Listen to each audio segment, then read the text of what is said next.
հավաքված քաղաքացիները առևտրով զբաղվող տնտեսվարողները նրանք դժգոհություններ ունեն, ասում են, որ հարկերի բարձրացումը դժվարացրել իրենց կյանքը։ Այս դեպքում այս խնդիրներն ինչպես է լուծվելու, որովհետև փոքր եւ միջին ձեռնարկատերերը ասում են, որ շուտով փակվելու է մեր տնտեսությունը։ Ենթադրում շրջանառության հարկի փոփոխությունների մասին եք խոսում։ Այո, տևական ակցիաներ տեղի ունեցան, ես ինքս անձամբ բոլորի հետ էլ հանդիպել եմ, տարբեր ակցիաների ներկայացուցիչների հետ հանդիպել ենք, բացատրել ենք, ավելին ասեմ, տեսեք ինչն է հիմնական խնդիրը։ Հիմնական խնդիրը նա է, որ մարդիկ անհանգստանում են փաստաթղթավորել իրենց վաճառքները եւ իրենց ձեռքբերումները եւ ավելի շատ նախընտրում են մնալ ստվերում եւ ավելի մեծ եկամուտներ ստանալ այլ հավասար պայմաններում։ Հիմա մենք ինչ արեցինք, կառավարությունը ընդառաջ քայլ արեց, ասեց, քանի որ դուք անհանգստություն ունեք հարմարվելու նոր մոտեցումներին, գույքագրելու մասին եք խոսում, իրենք ասում են, որ խնդիրներ է դա ստեղծում եւ այո, հիմա դա իրականում վաղուց է դա հայտարարված, ասենք տարի, եթե ոչ 2 տարի այդ հարցերը քննարկվել են եւ ընդամենը հունվարի 1-ից ներդրվել է։ Հիմա ինչ արեց կառավարությունը ասեց, լավ, ընդառաջ գնաց 6 ամիս աջակցության ծրագիր ներդրեցինք, որից օգտվելով հարկ վճարողները շրջանառության այդ ժամանակաշրջանի համար կարող էին իրենց հարկային պարտավորությունները նույն մակարդակում պահել, մինչև իրենք կհարմարվեն այդ փաստաթղթավորման ու նոր հաշվառման ռեժիմին։ Հիմա, երբ որ նայում ենք օրինակ առաջի երամսյակում, անկեղծ ասած քիչ են դիմորդները, դա խոսում է նրա մասին, որ մարդիկ ավելի շատ նախընտրում են մնալ ստվերում, քան դուրս գալ։ Հիմա ուրիշ բան ասեմ։ Ես ինքս բաց եմ եղել, թափանցիկ եմ եղել, նույնիսկ էլեկտրոնային իմ հասցեն հրապարակել եմ, ասել եմ հարգելի քաղաքացիներ, բոլորդ կարող եք գրել ինձ։ Տեսնենք ինչն է խնդիրը։ Մենք բախվել ենք մի քանի օրինակների հետ, երբ որ քաղաքացին օրինակ այդ շրջանառության հարկ վճարող այդ հաշվեկները ներկայացնում է, երբ որ մենք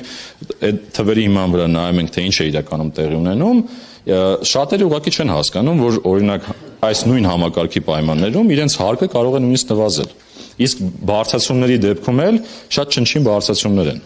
Հետևաբար խոսել նրա մասին, որ հարկերը բարձրացել են, կարծեմ տեղին չէ։ Այստեղ ուղղակի նոր փաստաթղթավորման, գույքագրման ռեժիմի հարմարվելու հարց է, որը կարծում եմ բոլորս ենք ուզում։ Մենք չենք ուզում, որ ստվերում մնան գործարքները։ Իսկ ստվերում մնալու դեպքում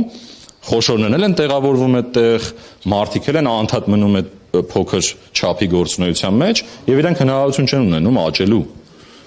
եւ իրենց այդ ասած ներդրումը կատարելու մեր պետական բյուջեում։ Անկեղծ ասած, զբաղվողներն էին այդ դժգոհությունը հայտնել։ Դե տեսեք, մենք ներողություն 3-4 տարվա հակոստը ինչպես պետք է գույքագրենք, ինչպես են պատկերացնում։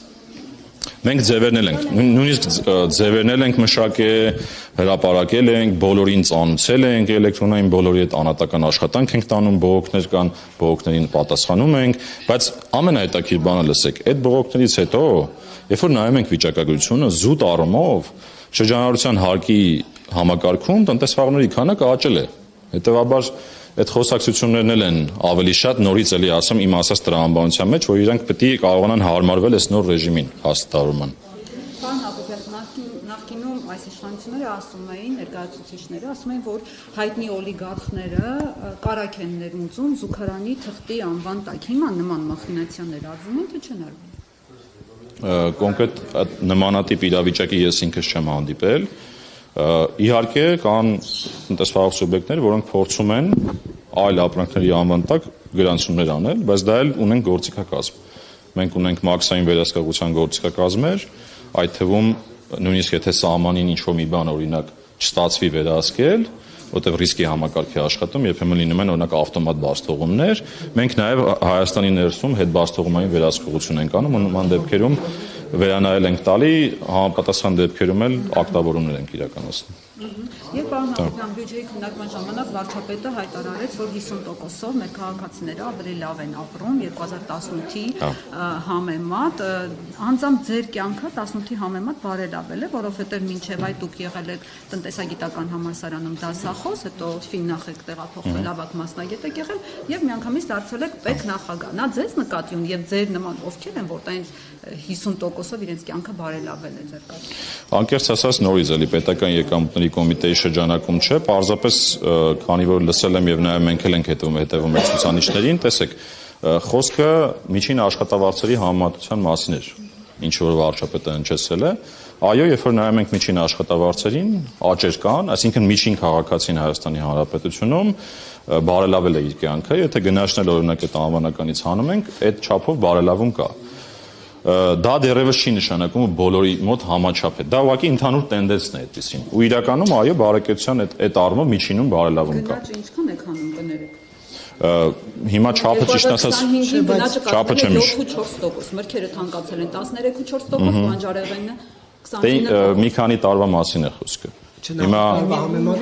մի քանի տարվա մասին է։ Այդ ինչ որ հնչեցրել է վարչապետը գները հանած նաև հնչեցրել է թե ինչքան է բարելավում միջին քաղաքացու կյանքը։ Պարոն Հակոբ, հարցնես։ Եթե գնաճ կա սննդի առաջնային սննդի շուկայում օրինակ միջին որակի ձեթը թանկացել է 120-ից 150 դրամով եւ դա Հայաստանի քաղաքացիների համար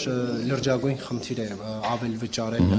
Դուք ինչպես եք տեսնում այս խնդրի լուծումը ինչպես։ Ճիշտ ասած դա պետական եկամուտների կոմիտեի աշխատանքի տիրույթում չէ, կարծում եմ ավելի ճիշտ կլինի այդ հարցը ուղղեք գնաճի հետ աշխատող կառույցին, որը կենտրոնական բանկն է։ Պարոն Հակոբյան, Հայաստանը Ադրբեջանի հետ ապաշրջափակման հարցով բանակցություններ է վարում, տարբեր առաջարկներ է ուղարկում ադրբեջանական կողմին, այդ մասին վարչապետն է հայտարարում, որ առաջարկները տարբերաբար առաջարկում են։ Հիմա ես ուզում եմ ձեզ հարցնել, քանի որ այստեղ շատ քննարկումներ, ինչ որ խնդիրների մասին բարձրաձայնումներ կան, ուզում եմ հասկանալ Հայաստանը այն ռեժիմը, որ առաջարկում է Ադրբեջանի, նախ ձեր կառույցը վստահաբար այս քննարկումներում կամ այս առաջարկների նաև որպես մարմին, որը հետո խնդրին առնչվելու է, տեղյակ է, ինչ կոնկրետ մեխանիզմ է առաջարկվում Ադրբեջանին իրենց տարածքից Հայաստանով իրենց մյուս տարածք անցնելու համար։ Խոսքը այստեղ հենց գնացքների մասին է, որովհետև այս փուլում հենց գնացքների մասով են առաջարկները, այսինքն երկաթգծի շահագործման մասին է։ Ճիշտ ասած այն ինչը հրապարակման ենթակա է, կարծում եմ եւ վարչապետը եւ աշտանքային խմբի ղեկավար համապատասխան փոխվարչապետը հրապարակում է։ Ես ընդհանրապես տարբեր առիթներով եղել է դրա մասին խոսել ենք, այդ թվում նաեւ բարբերաբար ինձ հարց են տալիս Թուրքիայի սահմանի բացման հետ կապված։ Մենք մեր խնդիրը մաքսային վերահսկողությունը կազմակերպելն է ցանկացած սցենարի դեպքում։ Այդտեղ խոսում ենք օրինակ ապաշրջափակման մասին, սահմանների բացման մասին, ուղղակի պետքա այդ սցենարներին պատրաստ լինել։ Հիմա ես հստակ ասել եմ, որ մենք սցենարներին պատրաստ ենք այն առումով, որ ունենք օրինակ նույն մարգարեի կետը ունենք համապատասխան սարքավորումներ եւ գործիքներ, որոնք հնարավորություն կտան ցանկացած սցենարի ադապտացվել եւ մեր մաքսային վերահսկողությունը իրականացնել։ Սրա մասին է խոսքը, էլի։ Հիմա եթե խոսքը կոնկրետ հայ-ադրբեջանական այդ երկաթգծի շահագործման մասինն է, եթե այստեղ օրինակ կողմերը հասնեն քաղաքական համաձայնության եւ արդեն երկաթգիծը գործի, մաքսային վերահսկողության հնարավորություն ՊԿ ունենալու է, այսինքն այդ գնացքները, որոնք անցնելու են Հայաստանի տարածքով, ամբողջությամբ այդ բեռների մասին, պարունակության մասին ինֆորմացիան դուք ունենալու եք եւ խնդրի դեպքում ունենալու եք նաեւ լծակ այն ստուգելու։ Այսինքն այդտեղ ոչ մի տեսեք, ցանկացած հարց, որ քննարկվում է եւ խոսվում ենք Հայաստանի սահմանի հատման մասին, այո, այդտեղ կա մաքսային վերահսկողության հարց եւ միշտ մաքսային վերահսկողության հարցը լինում է օրակարգային հարցերից մեկը, թե ինչպես է կազմակերպվելու։ Այդ տեսանկյունից ես ասացի, սցենարներին պատրաստ ենք, իսկ կոնկրետ այդ խոսակցությանը ես տեղակ չեմ։ Իսկ այդ դեպքում, երբ որ քաղաքական պաշտոնյաների պատասխանատուների կողմից խոսվում է դյուրացված անցում կազմակերպելու պատրաստակամության մասին, այստեղ ինչ է առաջարկվում Ադրբեջանին, որ օրինակ չի առաջարկվում մյուս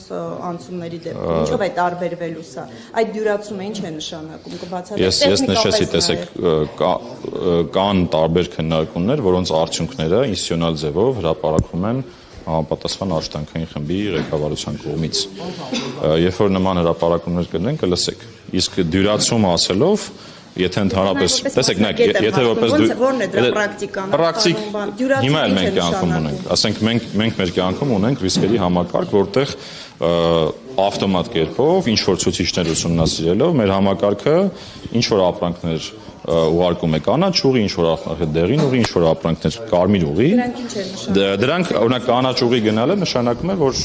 առանց որևէ խնդրի կարող է անցնել սահմանը, որովհետև հայտարարագիրը նախորդ լրացվել է, որևէ ռիսկ չկա տվյալ ապրանքի հետ եւ ինքը սահմանը անցնում է։ Կամ օրինակ ավտոմատ բարձրողնման համակարգ ունենք, արդեն պիլոտավորեցինք, որտեղ էլի այդ ցուցիչների ուսումնասիրության արդյունքում ներմուծումը ավտոմատ բաց է թողնվում սահմանին, որտեղ մենք տեղեկատվություն ունենք, որ ինքը ռիսկային չէ։ Այո։ Եվ ընթացքում որևէ միջամտություն Այսինքն չի լինում այնպես, որ օրինակ մենք չգիտենք ինչ է անցնում սահմանին եւ ավտոմատ բաց ենք թողնում։ Այսինքն այդ մեխանիզմները վաղուց կան։ Հիմա եթե օրինակ խոսքը կոնկրետ Ադրբեջանի դեպքում է, երբ դուք տեսնեք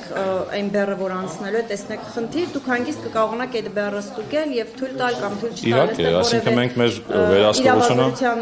մեր իրավասությունների շրջանակներում մաքսիմալ վերահսկողությունը անելու ենք այնպես, ինչպես անում ենք հիմա ցանկացած սահմանի դեպքում։ Հիմա այդ ռեժիմը մենք ում հետ ունենք, այդ ասած որ հայտարարագրերը մեր բոլոր բաց սահմանների հետ, Իրան, Վրաստան։ Բայց այդ դեպքում ինչն է, որ մենք ինչ ենք առաջարկում Ադրբեջանին, որ օրինակ մյուս Դրա մասին ասացի,